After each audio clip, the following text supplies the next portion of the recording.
Dans France catholique cette semaine, nous avons reçu Jean-Robert Pitt. Il est secrétaire perpétuel de l'Académie des sciences morales et politiques et il est surtout l'auteur d'un livre passionnant, La planète catholique, dans lequel il raconte comment est-ce que la foi catholique a façonné et façonne toujours nos paysages, notre culture et aussi notre vie quotidienne.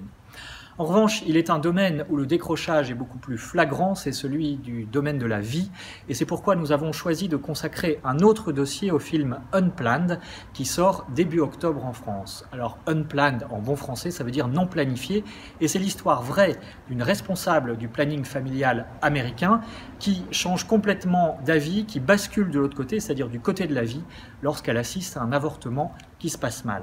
C'est un film poignant, dur parfois, mais ô combien réaliste. Et c'est important parce qu'aux États-Unis, ce film a fait basculer l'opinion en faveur justement de la vie.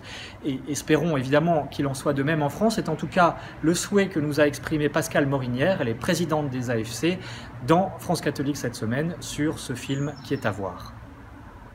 Bonjour, avec l'épidémie de coronavirus et puis le confinement du printemps dernier, vous le savez, le télétravail a massivement fait son apparition dans le monde de l'entreprise. Alors, c'est une petite révolution pour ce monde de l'entreprise justement, mais ce télétravail, ce travail à la maison, il modifie aussi bien souvent l'équilibre entre vie professionnelle et vie familiale. Alors, comment travailler avec ses enfants dans les pattes? Comment les enfants eux-mêmes voient le travail de leurs propres parents? Quel rythme nouveau pour la famille ou même pour les célibataires, parfois privés, partiellement, de vie sociale avec le télétravail? Enfin, quel regard chrétien poser sur ces nouveaux équilibres entre difficultés et opportunités du travail à la maison? Autant de questions qui sont traitées cette semaine dans l'enquête menée par Famille Chrétienne et intitulée « Travail, famille et pandémie ».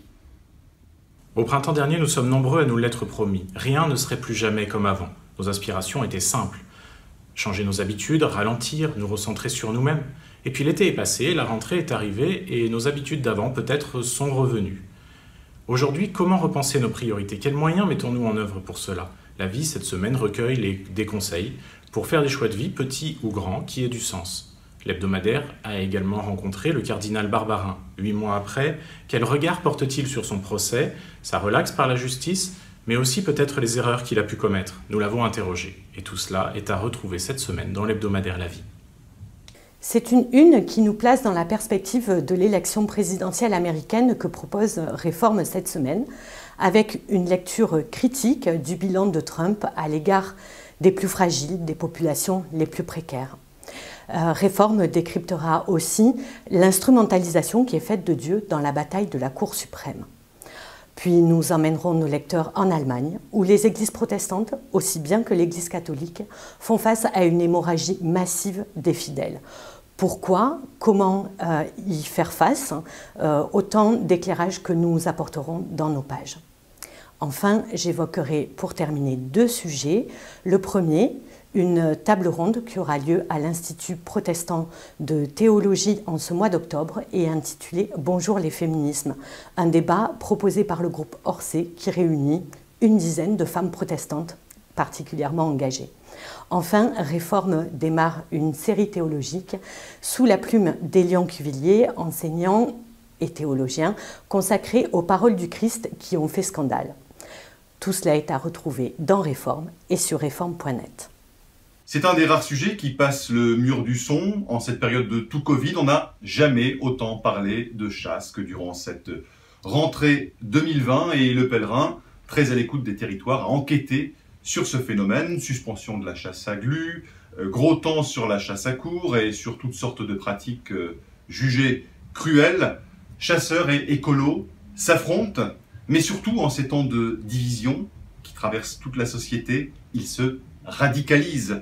Militants antispécistes aux méthodes parfois musclées d'un côté, chasseurs refusant de céder 1 millimètre de terrain de l'autre, la guérilla champêtre s'étend dans notre pays alors même que les amoureux et les connaisseurs de la nature auraient tout à unir leurs efforts pour lutter contre cette disparition rampante des espèces dans nos campagnes.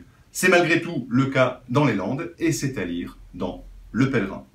Ici, après un bon bol d'air au contact de la nature, on faisait un peu de théologie, détacher notre cahier central et découvrir tout un univers qui n'attend que vous, avec un quiz et des bonnes adresses pour mieux comprendre les Écritures, cultiver sa foi, mieux aborder les questions éthiques. Les solutions ne manquent pas pour se former à son rythme sur le web, en soirée, le week-end, en paroisse ou même dans une abbaye.